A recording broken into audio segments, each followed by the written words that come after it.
Hello there, students. Professor Giardina bringing you the topic, the actor. It's a very fun one. A lot of people love learning a little bit about the ins and the outs of actually being an actor. So this is an opportunity for people to get that behind the scenes kind of look at how actors approach their characters and their roles. So, you did listen to the lecture lesson from Professor Harrison Long, who's head of acting at KSU Department Theater of Performance Studies. And he was very diligent and focused in sharing with you the concept of the internal approach, the psychological approach, if you will. And I'm going to give you a little bit more of the history or background to American theater, and then I will also go into a little bit of the external approach so that you have an idea of what both of them are, and that actors don't, necessarily approach one role one way. It might start psychologically, but then the physical begins to marry the internal approach, or vice versa. And I have some, wonderful examples of actors who approach it from different ways. So maybe, they approach it from the physical, like a walk or a set of speech or dialect. And then it also begins to shape then their internal approach. So let's get started.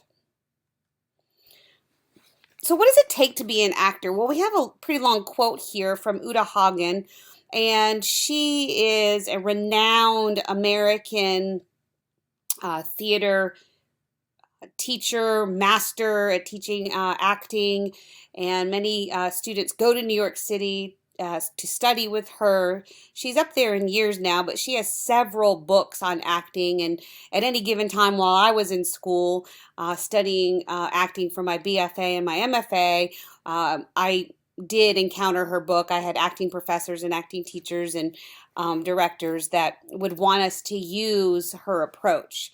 And, it's all about finding what works for you, but this quote really does get to the heart of the matter. And one of her biggest things was about discipline and being, accountable to yourself as making this a profession. Anywho, she says it takes talent. Talent is defined in the dictionary as the natural endowment of a person with special or creative aptitudes. In an actor, she says, I believe that these endowments consist of high sensitivity and responsive to sight, sound, touch, taste, smell, and the exceptional sensitivity of others. So here she's saying there that the emotions and the senses play a huge role into the gifts or the talents that an actor has.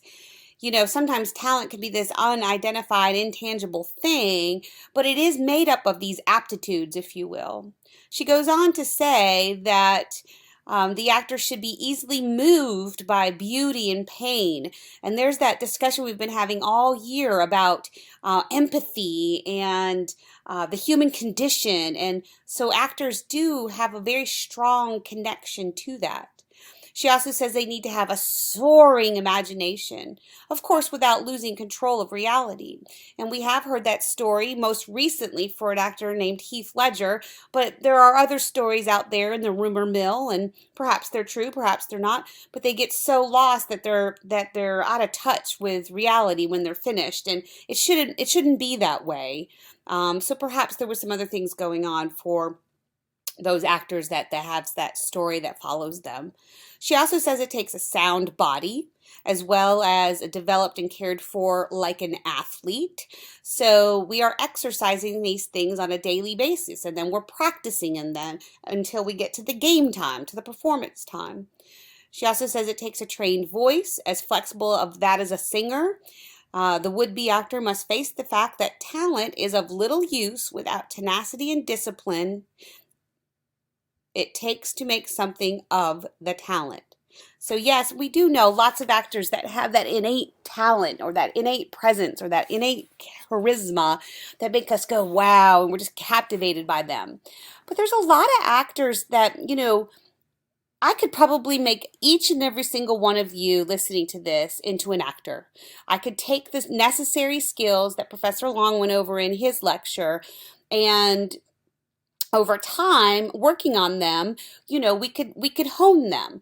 Just like me, having taken up running, late in my life. I started when I was an undergrad, and I had never run in my life, and it took a long time before my dancer body, my ballet body, got conditioned to that. But the more I practiced, and I went slow, and it became a really great thing for me. So the same goes for any skill.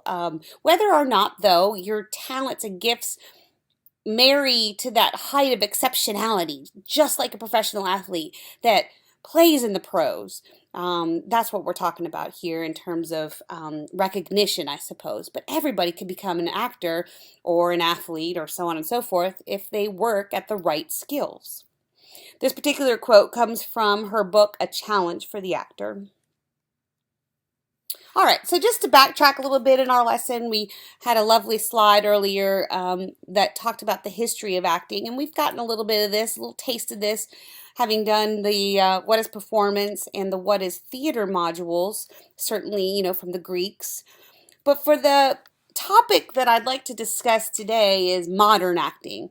And foremost, American modern acting. But we do have to go back to, and I believe Stanislavski was mentioned earlier in the year, theater for Americans comes to us from Russia. It comes from Konstantin Stanislavski, and he was with the Moscow Art Theater. And here's Konstantin's name again.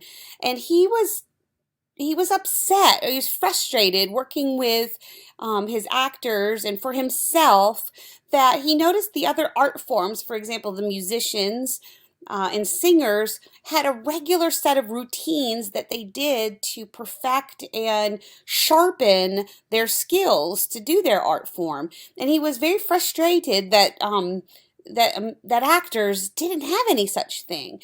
And he got very frustrated with the fact that, he was given plays that were supposed to depict, this was the beginning of realism as well, and people were too large and not realistic and truthful and honest to the script. It wasn't matching. So he came up with this concept called the system to help actors and himself to become more systematic in their approach, to have a process, to have a set of skills that they do over and over and over again to achieve that believability and truth that integrates them with the script and character that they're working on, and then thereby drawing in their audiences. So initially, his system revolved around this thing called emotional memory, affective emotional memory. And it's very simple, that you begin to remember a set of circumstances that resemble the ones that your character is going through. So if your character, for example, is dejected, then you would think of a time in your life that you did feel this way, and you begin to utilize the sensory information and the memory information to get you to that place or that state that the character is in at the time that you're playing it. So over time, he realized that this was kind of dangerous, kind of unnecessary, a little bit, messing around with your psyche in a way that just wasn't healthy, possibly, and additionally, it maybe was just too much. It wasn't that necessary to go to that level. So then he changed it to a method of physical actions. And you see here, we have an internal approach and we have an external approach. And he began to play around with these psychological gestures, they're called, that can get you to that emotional place that the characters experience. So for example, if I start beating my fist on my open hand enough over and over again, and maybe increasing the intensity or the strength at which I do it, or maybe it's on a desk, you hear me doing this, that it could maybe take me to that state of anger. So there's the example I can give you for that. So it's a performed action that leads to the emotional truth. So some students of Stanislavski, Maria Ouspinskaya and Ryszard Bolowski, moved to America, and they brought the system with them. And these two individuals founded the American Laboratory Theater. And they primarily taught effective memory. So effective memory, if you remember, is the emotional content that leads to truthful action. And one of the largest names that was part of American theater forming, one of their students was Lee Strasberg. And so here he's taking directly from these two students from Stanislavski. And it's in his first evolution of the system. So Lee Strasberg and some other performing artists and artistic individuals decide to form this theater called the Group Theater. And they founded themselves in 1931, so you can see it's close to the Depression. And their founders were Harold Clurman, who became an iconic revolutionary director, and especially in American realism, Cheryl Crawford, and Lee Strasberg. Additional famous people that you may or may not know, but Stella Adler also taught acting. Sanford Meisner also taught acting. Elia Kazan, another playwright and director, and then Clifford Odets, who was one of the first American realistic playwrights for our time. And he wrote a lot of the plays that the Group Theater did. So it was the first American theater company to employ Stanislavski's techniques in regular practice. Now keep in mind, they're doing Stanislavski's first turn at the system, effective memory, taking a memory that leads to the emotional truth. There was something else I wanted to tell you, but I can't recall what it was. Oh, yes, I know. There's one of their very early on pieces was so effective and realistic that people were walking out of the theater. They decided to just improv a surgery on stage. And even though they weren't using real blood, the person laying on the table was really alive. But the way they went about it with such truth and honesty, people in the audience had not been exposed to this before, and they were astonished. And some were so taken back with the realism of this surgery, like they actually thought that, they needed to go tell the police or something because it looked so realistic on stage. So there's an example of one of their early works to test the truth and honesty of real events that do occur. All right, so I'm going to talk to you about 3 different American acting teachers from the very beginning of American realism that taught Stanislavski's system. All right, so we've got the evolution now. The 2 from Russia come over. We have the Group Theater. Lee Strasberg is one of the founders of the Group Theater. So when the Group Theater dismantled and they all went their separate ways, because then there was dissension and there was different ideologies forming on whether or not they should stay with Stanislavski's original approach or go with the new set of physical actions. So Lee Strasberg, having met the 2 individuals from Russia, was a purist. He wanted to do emotional memory. So this is where we get that idea you've probably heard, like Robert De Niro, I'm sure that you've heard, or Al Pacino you've heard, is a method actor. They are from the school of Lee Strasberg. And you can see the other names here, and you can see that their approach is similar in their roles. But he was a purist, and he was using the first round of Stanislavski's system. Then we have a second teacher here, Stella Adler. Stella Adler, actually, when she was starting to feel like the first set of system, the effective memory wasn't working for her, and she thought it was dangerous, she actually went over to Russia. and she met up with Konstantin Stanislavski, and he had already changed to the method of physical actions. So she learned the second inception of Stanislavski's The System. And so she disliked effective memory and she preferred the method of physical actions. And she came back and she brought it to the group theater. She said, hey, this is what he's doing now. He's not doing the other. So that's when the dissension started to happen within the group theater. And she went off and started her own acting school.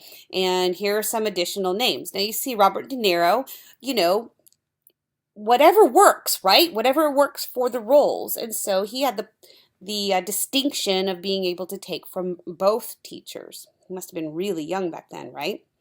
And then you see of Mark Ruffalo and Eric Stoltz and Benicio del Toro. And maybe some of these didn't take from her directly, but they've taken her process and her approach that she adapted from Stanislavski's second round on The System. All right, so then we have our third acting teacher, a great American acting teacher. And Sanford Meisner was one of the members of the group theater. He wasn't maybe one of the very first out of the three, but he was with them from the beginning. And he too disliked effective memory. And he also wasn't, he liked the method of physical actions, but he thought it was much simpler than everybody was making it out to be. So he was also an actor and an acting teacher, and he started the Neighborhood Playhouse and became the head of their acting program. The goal of Meisner technique has often been described as getting actors to simply live truthfully under imaginary circumstances. So not just the physical action, the pounding on the table to get yourself angry. I'm just using it as an example, but the whole environment, to allow yourself to be open enough to what others are saying to you, to the furniture, the clothing, the set of circumstances that surround you at the very moment, and to truthfully live in the now, in the present. And that was his simple approach. And this is my approach. This is what I've been trained in, and I do find it highly effective. And one of his very first exercises is called the pinch and ouch. And if somebody walked up to you and pinched you real hard, what would you do? You go, ow, right? Or a bee sting. But, we're working with each other as actors on stage, so the pinch and ouch is a better way to, vividly demonstrate that. So that's his idea. And so it starts with something small. And you allow what's really happening to act as if what's happening to you on stage within the set of circumstances of the script is really happening to you now, which would give probably the most honest performance if you allow yourself to live in those set of imaginary circumstances. And here you see some famous students: Sandra Bullock, Dylan McDermott, Robert Duvall, so on and so forth. And we're really lucky here in Atlanta. We actually have a Meisner-based theater, and it's called the Pinch and Ouch. So if you get a chance to check out their work, they do a lot of nice modern contemporary plays, which of course are mostly realism. Now, all these three methods and any other method that's now out there, do you have to do just realism? No. And if you think about Sanford Meisner's approach, if you're doing maybe a surrealist play or a romanticism or something more like Shakespeare, you still have a set of circumstances. You just have to understand what those are and then buy into them. So it really does work on all levels, not just realistic contemporary plays. So what are the necessary skills of an actor? Well, here they are. You have to have an interest in human nature, and some of these cross over from our very beginning slide with Uta Hagen. It takes talent, but then what's underneath all that talent? And this is what it is. You have keen observation skills. You have a very good memory. You can concentrate for long periods of time. You have a great imagination. You're willing to play make-believe, which, as you get adults, it gets harder because you have a lot of real truth going on in your life to deal with. And so if you're dealing with that, it's hard to maintain that. It takes a lot of courage. And there's a lot of actors even that are famous that say, they like to get lost in their theatrical roles or their film roles because they're actually really shy people. You need a strong and expressive voice, like Uta Hagen said. It need to be trained as such, like a singer. You need to have a healthy body, an expressive face, high energy, physical stamina. And you've seen, we'll use Tom Hanks, for example, who has done roles that require that physical stamina. I'm thinking about the one of him on the island, Castaway. What physical stamina that took to do that role. You have to be able to collaborate with other artists, with other actors. You have to be disciplined, as Uta Hagen said. And I love this last one because nobody likes working with a diva. Nobody likes working with a jerk. But humility, a sense of humility, and that humility will take you far. Because I think if you have humility, if you're humble, you can see the world through a set of different eyes that allows you to embrace human nature, to be very concerned with, and I don't mean in a worry kind of way, concerned meaning that your observation skills are heightened with this sense of humility, that you do not know better, and so let's go investigate. And so that cycle continues with this sense of humility and more observation, and it allows to fuel nice, rich, vivid performances. And so my last slide here is the actor's responsibilities. And this is what your job is as an actor. When you get hired, you're expected to do these things: to study the text. And Professor Long went over this a little bit in his lesson video, but it requires analyzing the script, and it takes a long time to do that. And it's not just simply reading it or memorizing the lines. There's true analysis. And that's another class. That's Acting 101. And you can take a non-acting for majors class. They have them at KSU. They have them in our department. And I would be thrilled if any one of you would sign up to take a non-acting, a non-majors acting class. It's just fun and thrilling, and it can teach you so much about yourself. But so the studying of the text means there's this set of analysis that you need to do. And I heard Anthony Hopkins one time said he reads a play at least 258, 300 times before he actually even begins to set his foot on stage for rehearsal or before a camera for filming. So there you go. That's studying the text. Be able to memorize your lines and blocking quickly. When we learn this in the directing, blocking is simply the traffic patterns and the movement that you're being asked from the directors to do. You need to bring new ideas and innovation and imagination to every single rehearsal you come up with, because it might have worked for you in your head or in your own little rehearsal by yourself, but when you start working with another human being, well, they're another human being, and you have to take into their account their circumstances and what they are doing to you, the pinch and ouch. So it has to adapt. It has to evolve. It's organic, not static. You need to be able to work openly with the director and other actors and the other artists, the costumers, designers, so on and so forth. You have to have this ability to adapt and be fluid and organic, refine and adjust, refine and adjust. And it's kind of cool. It's like this, I call it negotiations.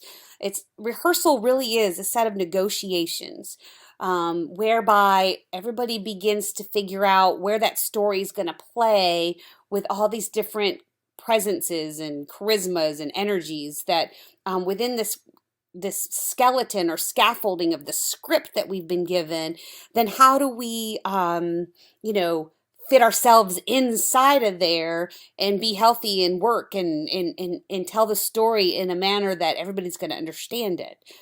So we consistently work with high energy. We, within this rigorous schedule, we maintain health, and we're flexible, and we know those actors where we see that, like, the flexibility, it works for them if they're like one-noted or two-noted. Oh, they play that character all the time.